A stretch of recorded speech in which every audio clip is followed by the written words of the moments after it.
सभी भक्त आत्माओं से दास की प्रार्थना है, अगर आपने हमारे और आपके चैनल पूर्ण परमात्मा को सब्सक्राइब नहीं किया है तो इसे सब्सक्राइब कर ले और इस घंटी आइकन पर क्लिक करके ऑल पर क्लिक कर ले, ताकि दास जब भी कोई नई वीडियो डाले तो आपको नोटिफिकेशन मिल जाए। सर, ये बात मैं दावे के साथ कह सकता हूं कि संत रामपाल जी विश्व का कल्याण करने के लिए बहुत जल्दी ही हम सब लोगों के बीच में विराजमान हो गए और वो जेल से जल्द ही आने वाले हैं और उनको कोई अंदर नहीं रख सकता। वो अपनी मर्जी से गए थे और अपनी मर्जी से आएंगे। नमस्कार सर। नमस्कार जी। सर, क्या नाम है आपका? मेरा नाम विकेश जाम्ब है जी। मैं लुधियाना से हूँ और एडवोकेट हूँ लुधियाना डिस्ट्रिक्ट कोर्ट लुधियाना में। सर, संत रामपाल जी महाराज से आपने नाम दीक्षा कब ली? मैंने संत रामपाल जी से नाम दीक्षा 25 दिसंबर 2016 को ली है जी। सर, संत रामपाल जी महाराज से नाम दीक्षा लेने से पहले क्या आप कोई भक्ति साधना करते थे? संत रामपाल जी से नाम दीक्षा लेने के पहले मैं कई भक्ति करता था जी। सबसे पहले मैं ये बताऊंगा कि मैं हनुमान जी का परम भगत था जी। तो मैं हर मंगलवार को हनुमान जी के मंदिर में भी जाया करता था और बाकी दिन मैं रूटीन में मंदिर के आगे भी गुजरता था तो हाथ जोड़ के निकल जाता था। लेकिन मंगलवार वाले दिन मैं हनुमान चालीसा का उच्चारण भी करता था, पढ़ता भी था और जितना वक्त मंदिर में मुझे लग सकता था मैं उतना बिताता था वहाँ पे। तो सर, आप हनुमान जी के परम भक्त थे। जो आप हनुमान जी की भक्ति करते थे उससे आपको क्या क्या लाभ हुए? जब मैं लुधियाना में आया था 19 सितंबर 2001 को जी, तो उसके बाद मैं यहाँ पे आने के बाद जब मेरा धीरे धीरे थोड़ा सा काम चलने लग गया तो मैं बहुत ज़्यादा शराब पीने लग गया जी, बहुत ज़्यादा। तो सर ऐसा था कि शराब पीते पीते कई बार क्या होता था कि रात को जैसे 12 भी बज जाते थे तो एक्सेस विस्की की वजह से फिर कुछ होश वोश नहीं रहता था और मैं घर से यहाँ से निकल गए और फिर मतलब पूरी रात में घर नहीं लौटता था। फिर नेक्स्ट डे मेरे को कोर्ट भी जाना होता था। तो बड़ी हालात बड़े अजीब से थे। मैं कोर्ट भी जाता था, क्या करता कि मुझे काम भी करना है और मुझे अपने आप से घृणा होने लगी थी कि मैं ये क्या कर रहा हूँ, मैं क्यों इतनी पी रहा हूँ। मुझे ये पता था कि मैं जो कर रहा हूँ मैं गलत कर रहा हूँ, लेकिन मुझे कोई भी ऐसी चीज़ आज तक नहीं मिली थी कि जिसकी वजह से मैं इसको छोड़ूं। मैं सोच रहा था कि इसको छोड़ूं तो कैसे छोड़ूं। तो बहुत कोशिश की मैंने। इवन कई बार घर पे भी बात होती थी तो जो हमारे नियर्स एंड डियर्स हैं वो भी मेरे को कहा करते थे कि हम तेरी सब बातें मानने को तैयार हैं, लेकिन अगर तू ये विस्की छोड़ दे तो हमारा जो घर है ये ठीक हो सकता है। तो मतलब घर की हालत इतनी दयनीय थी, मैं घर नहीं लौटता था, मेरे हालात ख़राब होते थे, मैं रात को परेशान भी होता था और कभी कभी ऐसे हालात होते थे कि क्लैश जिसको हम बोलते हैं, मतलब मैं क्या आपको बताऊं कि हालात जो थे बद से बदतर थे और मैं बहुत खुद परेशान था। लेकिन बहुत कोशिशों के बावजूद भी मैं अपनी विस्की को नहीं छोड़ पा रहा था। इसके अलावा और भी कई व्यसन थे जो मैं किया करता था और भी बहुत सी गलतियां थी जो मैं किया करता था, लेकिन मैं उनसे उभर नहीं पा रहा था, उनको छोड़ नहीं पा रहा था। बहुत देर से मैं तड़पता था। रात को कई बार मैं लौट के नहीं आता था, मुझे ये लगता था कि कहीं कोई मेरे को मार ही देगा। जब मैं रात को अकेला सड़कों पे घूम रहा हूँ, गाड़ी लेके दूर तक चला जाता हूँ लॉन्ग ड्राइव, और मुझे खुद समझ नहीं आता था कि ये कौन है मुझे भगाया जा रहा है और मैं कहाँ जा रहा हूँ, मुझे खुद को नहीं पता होता था। नेक्स्ट डे क्योंकि मुझे फिर काम करना होता था तो मैं फिर अपने काम में आके व्यस्त हो जाता था। शाम फिर हो जाती थी, फिर वही रूटीन मेरा शुरू हो जाता था। तो सर, आपने बताया कि आप हनुमान जी की भक्ति करते थे और उसके साथ साथ आपको एक शराब पीने की बुरी लत लग गई और उसके कारण आपकी ज़िंदगी नर्क जैसी हो गई। तो फिर आप संत रामपाल जी महाराज की शरण में कैसे आए? सर ऐसा है कि मेरे को शुरू से अध्यात्म में इंटरेस्ट तो था ही। मैं जानना चाहता, मैं सुना करता था कि अक्सर सुना करता था गुरु गोविंद दोनों खड़े काके लागू पाए, बलिहारी गुरु आपने जिन गोविंद दिया मिलाए। लेकिन मुझे गुरु का ना तो अर्थ पता था, ना मुझे ये पता था कि कोई गुरु भी होता है या गुरु को अपनाना पड़ता है या हमें गुरु की जरूरत होती है अपने जीवन के लिए। मैं अपने आप को ही सबसे बड़ा गुरु समझता था। मुझे ये लगता था कि मेरे से ज़्यादा ज्ञान कहीं भी नहीं है। तो एक दिन क्या हुआ कि उस दिन संडे का दिन था तो मैं अपने घर पे बैठा हुआ था, तो अचानक किसी ने मेरी डोरबेल बजाई और मैंने सामने देखा तो 3-4 लोग बाहर खड़े थे। उन्होंने कहा जी हम आपको एक बुक देने आए हैं। तो मैंने कहा जी मुझे तो ये बुक नहीं लेना। तो उन्होंने बोला कि ये बहुत बड़ा ज्ञान है, आप इस ज्ञान को एक बार पढ़ो, हम आपसे रिक्वेस्ट कर रहे हैं। तो मुझे ये लगा कि ऐसी हज़ारों किताबें इस दुनिया में चल रही हैं और मेरे पास तो अपनी लॉ की इतनी बुक्स हैं, मैं वो नहीं पढ़ पाता, तो ये किताब मैं कैसे पढ़ पाऊँगा। तो वो भी क्योंकि लॉ की बुक्स तो हमें मजबूरी में पढ़नी पड़ती है क्योंकि हमें अपना काम भी चलाना है, ठीक है ना। तो मेरे ख्याल में मैं भी उसी तरह दुनिया की तरह काम करे जा रहा था।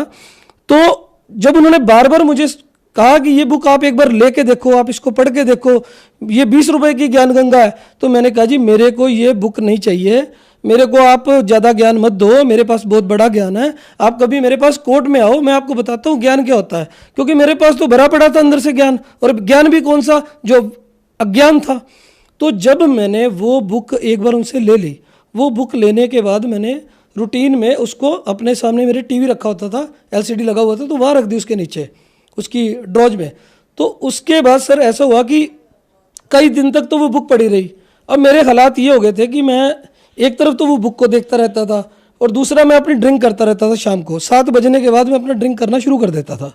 एक दिन ड्रिंक करते करते मैंने वो बुक उठा ली, उसको थोड़ा सा पढ़ा, और उसके बाद फिर वापस रख दी। On the very next day मैंने वो बुक 4 बजे फिर उठा ली, और मैंने उसको पढ़ना शुरू किया। वो बुक पढ़ते पढ़ते मेरे को 10:30 बज गए, और बुक पढ़ते पढ़ते मेरी आंखों से आंसू निकलने लग गए। और इतने में मेरी जो वाइफ है वो मेरे पास आई कि मेरा छोटा नाम विक्की है, तो मेरे को कहती, विक्की आज आप ड्रिंक नहीं करोगे? तो मैंने कहा चल यार ड्रिंक लेके आ, छोड़ इसको। तो मैंने वो बुक रख दी, उसके बाद फिर मैं अपना ड्रिंक करने लग गया। अब धीरे धीरे हालात ऐसे बन गए कि एक तरफ तो संत रामपाल जी का सत्संग चल रहा होता था टीवी पे, साधना टीवी पे आता है 7:30 पे, और दूसरा मैं उस बुक को पढ़ रहा होता था, तीसरा मैं साथ में ड्रिंक कर रहा होता था। तो मैं ये सोचा करता था भी इनको मैं देखा तो बहुत पहले से करता हूँ अक्सर टीवी पे, लेकिन मुझे समझ नहीं आ रहा था कि, क्योंकि मेरे मन में एक विचार बना हुआ था कि जो संत होते हैं उनके भगवे चोले होते हैं, बड़ी बड़ी दाढ़ी होती है, उनकी बड़ी बड़ी जटाएं होती है, जो एक शुरू से मेरे मन में विचार बना हुआ था। तो मैंने देखा कि ये संत कैसे हैं, जो बिल्कुल संत लगते ही नहीं हैं, एकदम सिंपल हैं, सिंपल वेशभूषा में हैं। तो फिर मैंने धीरे धीरे जब इनका ज्ञान सुनना शुरू किया, और फिर वो ज्ञान गंगा जब मेरे अंदर वो ज्ञान समाना शुरू हुआ, तो धीरे धीरे मुझे ये करते करते 1 महीना बीत गया, और मैं संत रामपाल जी के सत्संग सुनने लग गया। वो सत्संग सुनते सुनते मुझे ये लगने लग गया कि ये विस्की जो मेरी अब ये ज़्यादा देर टिकने वाली नहीं है, ये छूट जाएगी। तो मैं अक्सर अपनी वाइफ को कहा करता था कि मैंने इसको अब छोड़ देना, अब मैं पी नहीं पाऊंगा। मुझे ये लगता है कि जो ज्ञान मैंने पढ़ लिया इससे ऊपर, इस विश्व में 21 ब्राह्मण में इससे ऊपर ज्ञान नहीं है, और मेरी आंखें खुलती जा रही हैं। और मैंने फिर अपनी वाइफ को बोला कि अब मैं इसको छोड़ दूंगा, तो वो हंसने लग गई। और मेरे परिवार के जो जितने भी सदस्य थे, मेरे 2 बेटे हैं, तो वो भी मेरे पे हंसने लगे कि नहीं पापा ये हो नहीं सकता, आप इसको नहीं छोड़ पाओगे, आपकी इतनी लोगों से जान पहचान है, पार्टी है, आप रात भर लेट आते हो, लोगों से मिलते हो, पार्टियों में भी चले जाते हो, तो आप कैसे छोड़ोगे? तो ये बात है कि जी 2 दिसंबर 2016 उस दिन शुक्रवार का दिन था जी। तो मैंने जो लास्ट बोतल मेरे पास पड़ी थी, मैंने उसको ख़त्म किया। और उस दिन मेरे को याद है कि उस दिन मैंने अपने बेटे को जोर से आवाज़ लगाई कि क्रिश तू मेरे साथ बाहर चल, मैंने आज के बाद विस्की नहीं पीनी। तो मैंने वो बोतल उठाई, उसमें थोड़ी सी विस्की बच रही थी, तो मैंने उसको बाहर जाके उसको तोड़ दिया। वो 3 बारी में टूटी जी, 3 बारी में जब उसको तोड़ के मैंने फेंक दिया, जब मैंने अपने बेटे को बोला कि आज के बाद मैंने नहीं पिया, वो भी हंसने लग गया। वो कहता पापा ये पॉसिबल नहीं है, आप नहीं छोड़ पाओगे, हम इतने सालों से आपको देख रहे हैं। तो उसके बाद जब ये बात होती रही, तो नेक्स्ट डे, उस दिन तो मैंने जो पीनी थी पी चुका था, तो नेक्स्ट डे हमारे जो थे इलेक्शनों के दिन चल रहे थे, हमारे सेक्रेटरी साहब खड़े थे इलेक्शन में, उन्होंने कहा कि देखो मैं तो इलेक्शन हार जाऊंगा अगर आप हमारी पार्टियों में नहीं आओगे। तो मैंने कहा नहीं भाई, ऐसा है कि शायद ये आपका भी लास्ट इलेक्शन है, लेकिन मैं आपकी पार्टियों में जरूर आऊँगा, लेकिन भाई अब मैं पी नहीं पाऊँगा, अब मैं आप लोगों के साथ बैठा करूँगा, आपसे बात करूँगा, लेकिन अब मैं पी नहीं पाऊँगा, मुझे परमात्मा की तरफ से आदेश हो रहा है।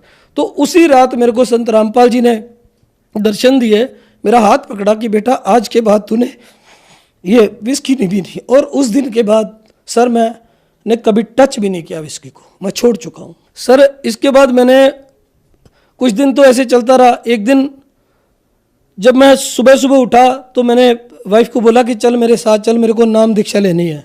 तो वो भी हैरान हो गई कि नाम दीक्षा, उसको भी नहीं पता था नाम दीक्षा क्या होती है।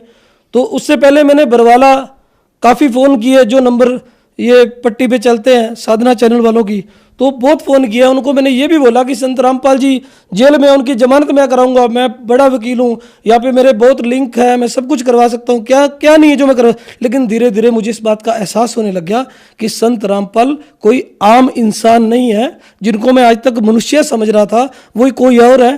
कहते हैं गुरु मानुष कर जानते ते नर कहिए अंध, होए दुखी संसार में फिर पड़ हैं यम के फंद।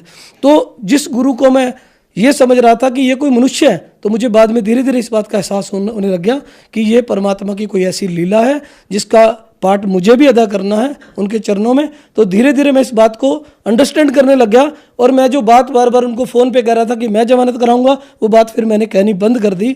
और 25 दिसंबर 2016 को मैंने सुबह सुबह 10:30 पे ये नाम दीक्षा ली, और नाम दीक्षा लेने के बाद जो मेरी ज़िंदगी बदल गई और मैं सब नरकों से छूट गया। सर, आपने संत रामपाल जी महाराज से नाम दीक्षा ली, उससे पहले आपने बताया कि आपको एक बहुत बड़ी विस्की की लत थी, उसे आपने छोड़ दिया। क्या उसके अलावा संत रामपाल जी महाराज से नाम लेने के बाद आपको लाभ प्राप्त हुए? संत रामपाल जी से मिलने के बाद मेरे को वो लाभ हुए हैं कि जो मैं शब्दों में बयान नहीं कर सकता। सबसे बड़ी बात है कि जो मन का सुकून है, जो मेरे मन में शांति है, जो मुझे ये लगता कि मैं 1 महीने बाद शायद डायलिसिस पे चला जाऊंगा, जिस तरह मैं पी रहा था, जिस तरह मैं अपने जीवन को तबाह किया जा रहा था, तो सबसे बड़ा लाभ तो ये है कि मैं आज अपने घर में बड़े खुशी से रह रहा हूँ और कोई प्रॉब्लम नहीं है मेरे को। मेरी वाइफ, मेरे बच्चे सब मुझे प्यार करते हैं, मैं उनको प्यार करता हूँ, और बहुत ही एक सुनियोजित अच्छे ढंग से हम लोग अपने घर को आगे चला पा रहे हैं। और बहुत बढ़िया, मेरी हर तरह की जो परेशानी है वो दूर हो गई है, आध्यात्मिक लाभ भी हुआ है, मन को सुकून है। आज कोई भी मेरे को कोई टेंशन नहीं है। जो मैंने अपने जीवन में बदलाव देखा है, मैं कहता हूँ मैं सबको, पूरे जगत को, समाज को ये रिक्वेस्ट करता हूँ हाथ जोड़ के भी आप एक बार ये ज्ञान गंगा किताब को जरूर पढ़ें। और क्योंकि ज्ञान है, ज्ञान कहीं से भी मिले उसको एक बार जरूर लो, और आप सारे वेद शास्त्रों से इस ज्ञान को टैली करो, किसी पे विश्वास मत करो। आप पहले इसको पढ़ो, पढ़ने के बाद इस पे विचार करो, सभी वेद ग्रंथ लेके आओ, और उनमें आपको खुद पता चल जाएगा कि संत रामपाल जी जो ज्ञान दे रहे हैं, इससे बड़ा ज्ञान इस सिक्की ब्राह्मण में नहीं है। सर, आपने बताया कि आप संत रामपाल जी महाराज से नाम लेने से पहले ऐसा सोचते थे कि आप एक बहुत बड़े एडवोकेट हैं और आप संत रामपाल जी महाराज की जमानत करवा देंगे। लेकिन दुनिया में ये कहा जाता है आज के समय कि संत रामपाल जी पर देशद्रोह जैसा बहुत बड़ा केस लगा हुआ है और संत रामपाल जी महाराज अब जेल से बाहर नहीं आएंगे। तो आप एक एडवोकेट हैं, आपका इस बारे में क्या कहना है? सर, ऐसा है कि संत रामपाल जी पे ये जितने भी ये देशद्रोह के केस, और भी ये जितने भी चाहे ये केस लगा ले, लेकिन संत रामपाल जी एक बहुत बड़े संत के रूप में विश्व में आ रहे हैं, और सबको ये पता चल जाएगा कुछ दिनों के बाद। कहते आएगा बिस्सो बिसा ना रहेगा, ईसा ना रहेगा मूसा, और थोड़े दिनों में ये सारी चीजें सामने आने वाली हैं। संत रामपाल जी की सच्चाई सबके सामने आने वाली है कि संत रामपाल जी पे जितने भी आरोप प्रत्यारोप किए गए हैं वो झूठे और बेबुनियाद है, और उनमें कोई भी ऐसा साक्ष्य आज तक ये प्रूव नहीं कर पाए। और अब मैंने वो लाइव सीडियां भी देखी उसके बाद संत रामपाल जी की, जिसमें ये दिखाया गया कि कैसे आर्य समाजी हाथ में डंडे लेके और कैसे पुलिस वाले संत रामपाल जी के भक्तों को पीट रहे हैं। और मैंने तो उस टाइम नाम लिया जब संत रामपाल जी जेल में थे। अगर मुझे उनमें कुछ भी ऐसी चीज दिखाती, मैं बीइंग एडवोकेट ये कहता हूं मैं कभी भी उनके साथ नहीं चलता, लेकिन आज मैं ये दावे के साथ कह सकता हूं कि उनसे बड़ा संत इस पूरी पृथ्वी में 21 ब्राह्मण में कोई भी नहीं है। सर, ये बात मैं दावे के साथ कह सकता हूं कि संत रामपाल जी विश्व का कल्याण करने के लिए बहुत जल्दी ही हम सब लोगों के बीच में विराजमान होंगे, और वो जेल से जल्द ही आने वाले हैं, और उनको कोई अंदर नहीं रख सकता। वो अपनी मर्जी से गए थे और अपनी मर्जी से आएंगे। सर, आपने बताया कि संत रामपाल जी महाराज जेल से बहुत जल्दी बाहर आने वाले हैं, तो जो श्रद्धालु आज आपको सुन रहे हैं उनको आप क्या संदेश देना चाहेंगे? देखिए, मैं उन सबको यही संदेश देना चाहूंगा कि जो मीडिया है, हमारा मीडिया ने हमारे देश का इतना बेड़ा गर्क कर रखा है, ये झूठा मीडिया है।